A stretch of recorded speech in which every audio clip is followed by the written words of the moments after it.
How are you going to make an object turn or rotate? Every time you open the door, turn on a water faucet, or tighten a knot with a wrench. You exert when you're turning force. Hello my dear students, welcome back to my YouTube channel. This is me once again, Teacher Tin. And if you're new to this channel, don't forget to subscribe, like, and hit the notification bell for more updates in general physics.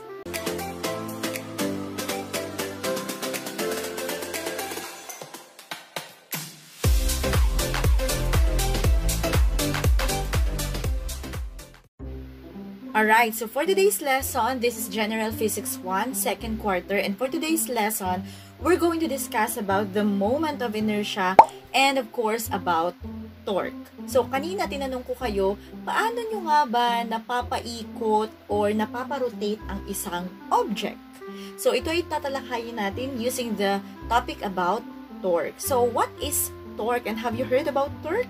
Of course, when we say torque is produced by turning force or tends to produce rotational acceleration. So when we say torque, this is a measure of how much force acting on an object causing it to rotate. So kung maaalala nyo, kapag kunwari, nasa sasakyan kayo, bumabiyahe, tapos biglang nasiraan kayo ng kotse, kailangan nyo palitan yung gulong. So, di ba, anong kailangan nyo gawin para paikutin nyo at para matanggal ninyo yung object na yun or yung gulong? So, syempre, hahawakan nyo dun sa may pinakadulo and then para ma-rotate natin yun. Alright, so para mas maunawaan nyo ng mabuti, Tagalogin natin. Pag sinabi nating torque sa Tagalog, ang tawag dito ay buwelo. Diba? Kapag may kailangan tayong iikot, so paano bang buwelo ang kailangan natin? Sa mga mechanical engineering, so this is also known as the moment of force or moment. Kaya nga, torque, we will also be discussing the moment of inertia. Kaya sabi nga natin, torque, ito nga yung puwersa, force that causes an object to rotate around an axis. Alright, so may papakita ko sa inyong figure. So, this one. So, makikita nyo dyan. So, sabi nga natin, an object rotates about an axis. So, meron siyang axis kung saan siya umiikot. At ang tawag natin is the pivot point. Yung O na nakikita nyo dito sa picture na to, that is the pivot point. So, ngayon, pamula doon sa pivot point, the distance from the pivot to the point where the force acts, ang tawag naman natin dun is the moment arm or yung tinatawag natin na lever arm R. So, mapapansin nyo dito sa figure, yung R doon, so pamula dun sa O, papunta dun sa dulo, so yun ang tinatawag nating moment arm or the lever arm. Kumaga parang pag hinawakan natin, so hanggang saan ba yung ating tawag dito, yung level, ano po, nung ating pagkakahawak. So, ano naman ang unit ng torque? Ano ba yung ginagamit na unit? Diba sabi natin pag unit, ito yung dinudugtong natin sa number for us to identify ano bang variable yung meron dito. So pag may nakita kayong Nm, so it means that Newton times meter. So yun po ang unit ng torque. That's the unit of torque. Again, Newton meter. So torque, to get the formula for torque, so we will be using that formula. Torque is equal to lever arm times the force, or ngayon, meron pa tayong ibang ginagamit para makuha natin yung torque. So, we will be using this symbol. Ito po ang symbol na to. So, para siyang letter T, malaking T na medyo maarte. So, ang tawag kasi natin dyan, this is tau, which is a Greek letter for torque. So, we have R times F. Again, ano nga yung R? That is the lever arm. And F, that is the force. Or, we can also use, torque is equal to RF sine theta. So, R, that is for the lever arm. F for the force. Sine theta, kapag meron na tayong angle na kailangang i-compute. Okay? At tatandaan nyo rin, class, na ang torque, it is positive if its rotation is counterclockwise direction. Paano nga ba kapag counterclockwise? Kabaliktaran niya ng ikot ng relo. Di ba ang ikot ng relo is from right going to left. That's clockwise. So, ang torque, ang ikot daw niya, nagiging positive siya kapag ang rotation niya is counterclockwise. Ibig sabihin, pabaliktad. So, from left going to right. And always remember that kapag naman negative ang torque, so of course, ang ikot naman yan is clockwise direction. And always remember that if more than one force is acting on an object, the torques from each force can be added to find the net torque. Ibig sabihin, ulitin ko, kapag mas madami sa isang force ang meron doon sa isang object, lagi niyong tatandaan na yung torque na meron sa bawat force na yun ay kailangan nating i-add para makuha natin ang net torque. Ibig sabihin, net torque, di ba dati meron tayong pinag-aralan na net force. Ibig sabihin, pag pinag-add-add natin yung mga forces, we get the net force. Dito naman, net torque. Ibig sabihin, that's the addition, the total of the total number of torque. So, paano yun? So, we can have this, ano nga sabi natin dito? Tau. Okay. Net torque is equal to summation of torque. Ibig sabihin, kung meron siyang torque 1 plus torque 2, it depends upon kung mas marami pa sa isa. Alright, so this time, let us have a sample problem. Basahin natin. A 10 kg mass is suspended from the end of a beam that is 1.2 meters long. The beam is attached to a wall. Find the magnitude and direction, clockwise or counterclockwise, of the resulting torque at point B. So, ang ating hint, remember that force is measured in newtons and not in kilograms. So, if you can notice, meron tayo ditong figure. Makikita natin dito yung lever arm, which is 1.2 meter. And we also have the mass, which is 10 kilogram. And we're going to find the torque. So, let us find out and let us solve this problem. So, let us use the Gressa method in solving this problem. So, again, we have R that is the lever arm. And always remember that the unit of lever arm is meter. So, we have 1.2 meter. And we also have the mass of 10 kilogram. Alright. So, we are looking for the torque. So, hanapin natin ang torque. Symbol ng torque is tau. Okay. And our equation, so alam naman natin ang equation ng torque, that's R times F. Alright, however, we do not have force here. So, of course, isa rin sa hanapin natin ang force. Paano ba hanapin ang force? Of course, ang force, we can get it by getting the mass and the acceleration. And since, kung mapapansin nyo sa ating figure, ang ating kilogram, so pa-vertical siya, it means pababa. So, we will be using the acceleration due to gravity. Alright? First, we will get the force. Okay, to get the force, so we have m times g. So, our mass is 10 kilogram. And our acceleration due to gravity is 9.8 meter per second squared. So, our force is 980 Newton. Kilogram times meter per second squared, which is the unit of force, that is Newton. Now, let us find out the torque. Torque using the formula R times F. So, our R is 1.2. Okay, so we have 1.2 meter times 980 Newton. Alright, so our torque will be 1.2 times 980, and that is equivalent to 117.6 Newton times meter. So this is our answer. Okay.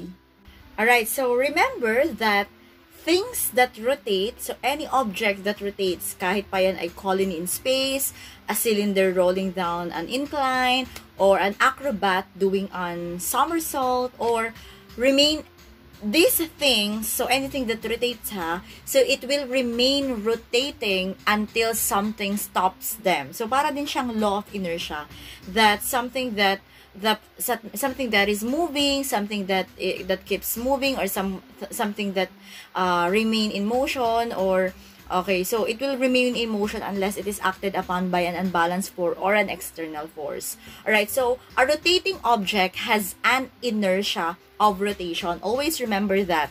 And we have this term angular momentum, which has a symbol of letter L, and that angular momentum is the inertia of rotation of rotating objects. So para saan ba yung angular momentum? So, parang related din to dun sa ating momentum, which is the P is equals to mv na meron tayong mass and the speed. Okay? So, moment of inertia, let's proceed with the moment of inertia, which is letter I ang symbol niyan. So, this is the name given to rotational inertia. So, kung may narinig kayo na rotational inertia, this is also something related and same with the moment of inertia. And always remember that for a point object, the moment of inertia is the product of the mass of an object and the square of the perpendicular distance to the axis. And always remember this formula, I is equals to m times r squared. Uulitin natin, moment of inertia, that's the product of the mass of an object and square of the perpendicular distance, which is the r means the radius. Alright, meron tayong dalawang objects. So, the point object and the rigid object. Alright, when it comes to the point object, so, point object, kumbaga kung saan natin hahawakan yun. So, angular momentum is equal to the linear momentum times the radius of its circular path. Or, so we have this L is equals to PR, or it can also be L is equal to MVR. Ibig sabihin, mass, the speed, and the radius. Or, momentum times the radius. Right, so how about the rigid object? So when it comes to rigid object, so we have this angular momentum is equal to the moment of inertia times the angular velocity. And we have this formula, L is equal to I times the sigma. Ano yung sigma? That's the angular velocity. And of course, we can also have L is equal to mass times the squared of the radius times the angular velocity. Alright class, ulitin natin ha, i-recall lang natin yung linear quantity at saka yung angular quantity, kung ano yung mga ka-counterpart nito. Diba sabi natin sa linear quantity, we are using the x as the position, pero sa angular quantity, we are using the theta for the angular position. And for the v, that's for the velocity, and for the angular quantity, so we are using the sigma, yung parang maarteng w, which is the angular velocity. And when it comes to the acceleration for the linear quantity, so ang counterpart niyan sa angular quantity or the rotational motion, that's the alpha or the angular acceleration. Always remember that. Alright, so aside from that, always remember that the moment of inertia in rotational motion, so it is analogous, ibig sabihin, kahalintulad siya to a mass in translational motion. Diba, diniscuss natin yung pagkakaiba ng rotational and translational motion.